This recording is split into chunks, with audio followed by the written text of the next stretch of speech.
Hello, my name's Simon of Simon Security Expert. I'm an engineer over 12 years in the security space. I've done security home automation setups, and in today's video, I want to go through with you the pros and cons of home automation and whether or not it's something that is actually worth it. I like to think I give plenty of common sense on this channel, and that's what I'm going for. Essentially, I'm for the consumer to try and give you information about certain topics. So let's get straight into this. First of all, what is home automation? Well, home automation is essentially automating the home to do tasks for you automatically.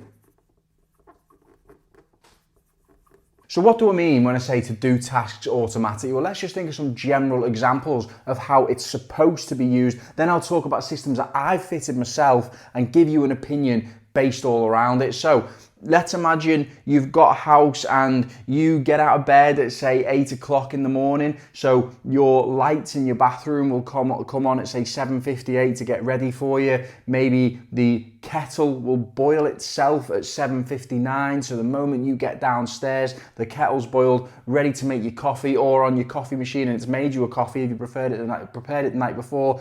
All these automatic setups that in theory is there to make your life easier, often coming back to a mobile phone, so you can do things like do your lighting on your phone, turn lights off, do certain setups, all this kind of stuff mixed in with like Alexa and Google Home and Apple Home and all these kind of things. But to be honest, it hasn't taken off anywhere near like they thought it would. Now the reason for that is because, in my opinion, it doesn't solve a problem. Maybe you disagree with me, and if you do, put it in the comments. If you agree with me, put it in the comments. It'd be great to get a discussion going. But in my opinion, it doesn't solve a problem. What do I mean when I say it doesn't solve a problem? Okay, as an engineer myself, I find it all quite cool. Like, I really enjoy it as an engineer. It's like, oh, you can do all this fancy stuff. But let's say you're someone who's doing a rewire on a house. Let's say you're just a normal consumer and you've got a new property and you're thinking, oh, I want to get all this fancy stuff, I want to do all of this. So you get your electrician in, for example, and the electrician comes around to give you a quote, for the rewire of the house.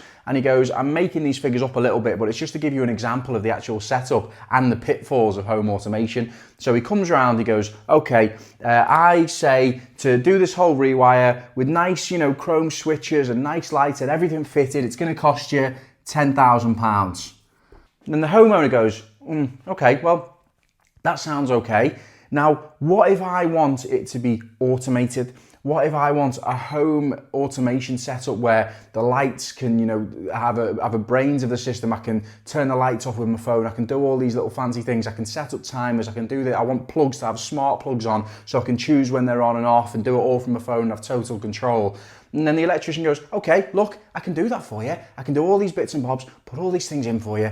But after you've done the drivers, the smart switches, the smart lights, everything smart, okay, and the Cat5's going everywhere that's needed to all communicate, or unless it's Wi-Fi, but then that opens a whole another can of worms. But the guy comes back with the quote now and he goes, okay, well, if you want all that, but all the plugs are this and all the lights are this, it's going to cost you £22,000 because the cost of the equipment is so expensive if you get good equipment, which I'd always say is worth getting. So then what in general ends up happening is the customer just goes, you know what, put switches in there, put normal plugs in there, I'll save myself £12,000, I don't really need it. And that's why it hasn't taken off the way the designers and thought that it would do. This isn't uncommon. Engineers do this kind of stuff all the time, right? I can give you a perfect example of when people who engineer something and they create it think it's going to be much bigger than it actually is. Let's look at VR headsets. Those headsets you put on and you're meant to be immersed in this gaming world and all that, and you're going to sit there on your couch with your head going back just with a helmet on. They all thought, in Silicon Valley and things, they thought once this is released, this is all anyone's going to want. They're going to want to put the helmet on and live in this VR world for the rest of their life and just completely zone out on the couch. But guess what? It didn't end up happening because humans choose, and we don't really want to sit there in the lounge with a helmet on, completely immersed in this thing and oblivious to everything else going on around us with a helmet. It's a cool little feature that people have tried and put on, and sometimes has some fringe uses, like imagining a kitchen in your house if you're doing a design. But in terms of what they thought the scale would be for something like gaming, It didn't take off, did it? No one bought one, and the ones that did, it's gathering dust. And you know what? Everyone's still got a PlayStation, haven't they? That's the fact of it. Sony ain't losing sales anytime soon. And while we're on the topic, here's another quick one that's a hot take, and you can clip it and you can save it and you can tell me if I'm wrong in 10 years or 5 years or whatever it is, okay? But you know these AI glasses, these Meta glasses and all these AI, these Google AI glasses and all this stuff, and all the guys in the Silicon Valley, they all think, oh, this is going to take over the world. No one's going to have mobile phones anymore. They're all going to be wearing these glasses and walking around with these glasses on, getting the messages up here. I guarantee you right now, no, they won't. Because guess what? Not everyone wants to wear glasses all the time. Everyone's happy with their mobile phone. The glasses don't solve a problem. And I think you'll agree. In general, really, do you want all your notifications coming up on your glasses and you're just staring there looking at your glasses like that? Or do you just want to keep it on your phone? Are you really going, oh, I really want these to be on these VR, these AI glasses and have everything here? I'm not being funny, but in the UK, we've already got a problem with mobile phones being stolen. We don't want to make it easier for them and just go yoink and drive away. And like I said, not everyone wears glasses, so not everyone wants to do it all the time. It's just a nightmare. It's not going to take off the way they think it will, but it's a perfect example of where engineers who create something think that it's going to go bigger than it will. This is actually, I think, where I tend to excel. Look, I'm not claiming to be the best engineer walking the planet. I'm certainly not. I'm not even, right, the best engineer in my family. My dad's a better engineer than I am. If you gave us both a box of equipment, okay, put us in a room and went, figure this out, install the system, we're both in separate rooms with just a manual that was equipment we'd never seen before, I guarantee you, he would get it quicker than me, he'd understand it quicker than me, and he'd probably do a better job than me. So in the purest form, he's a better engineer. However, what I like to think is where I do well is understanding what consumers want and what customers want. Look, I've installed smart home security setups. Let me give you an example. Setups where when the alarm goes off, all the lights come on around the house, it's sending video feeds, it's doing a lot of fancy stuff when you're putting water stops in houses where it goes down, and if the water stop gets water on it, it'll cut the water supply off to the house. I've done all this, but in all these years of being an engineer, do you know how many I've installed? I don't know, maybe 2. And this is why the conversation always goes the same way. Let's say this is a common problem with home automation, similar to the example that I given before. So a customer comes to me and they go, I want this security light set up. I want it to go, the alarm goes off, I want all the lights to come on, and I want these 6 security lights. So you go, okay, and you do the quote, and all of a sudden, the quote is maybe £500 or £600 more just for this automation setup, because you need to buy 5 or 6 relays. It can even be more than that. Relays can get expensive if you're getting good ones. So then the customer who's already spending a lot of money elsewhere goes, oh, okay, well, you know what? They turn to me a lot of the time when this is getting discussed and they say, what about lights that just have the motion sensor on them? And you say, yeah, look, that's going to save you 500-600 quid. And then they say, okay, what do you think? What's your honest opinion? Is that secure enough? And here's the thing where it's really important as an engineer. It's not my job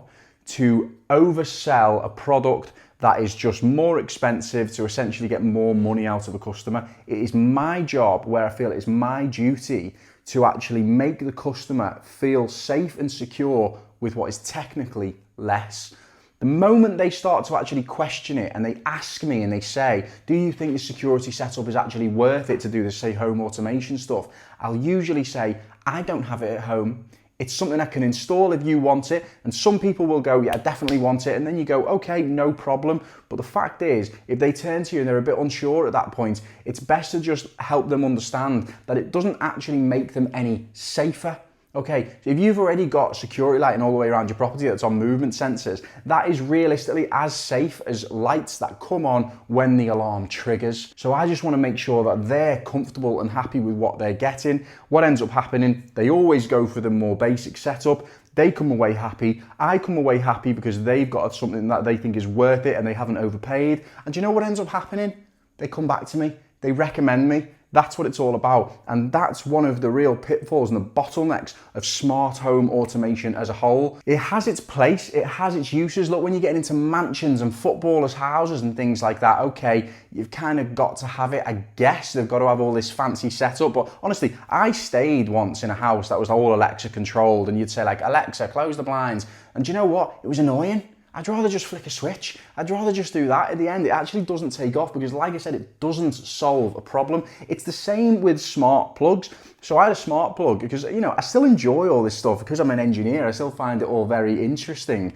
I bought this smart plug. It was like £90, by the way, just to plug into a normal plug socket. And from that, I had my plug plugged in for the lamp next to the side of my bed. And I'd go on my phone and I'd get my app up and I'd go, oh, turn the lamp off, you know, and it would talk to the lamp and it would turn it off. And for the first couple of nights, it was pretty cool. And you know what ended up happening after that? I just flicked the switch that was next to my bed to turn it off. Don't know where that smart plug is now. I got rid of it, so it's gone. Wasn't something I really used. I don't have a really sophisticated smart home automation setup at home. I certainly don't feel like I'm missing out. No one really feels like they're missing out if they don't actually have this stuff. Some people want it, absolutely fine, can be installed. But the whole point of this video essentially is because if you are a little bit concerned when you're, say, getting a property or getting a rewire or anything like that, and you're thinking, oh, should I go for this whole smart home automation setup? It's a lot of money, but I don't know if I'm falling behind and it's something I should really get and stay modern, stay with the times. The point of it is, don't worry. You don't have to spend all that extra money on a smart home automation setup to in any way just keep up. Most people are still just getting general rewires with general switches, with general plugs, and that's absolutely fine. The fact is, if money is an issue for it, I'd actually recommend not to get it. And the reason being, save that money, maybe spend it on a family holiday, and I guarantee you'll have more enjoyment over that family holiday than turning your fucking light off with an app on your phone. I hope this video has helped anyway. I'd love a discussion in the comments if you agree with me, disagree with me, what you think. Hopefully it's been an enjoyable watch. See you on the next one.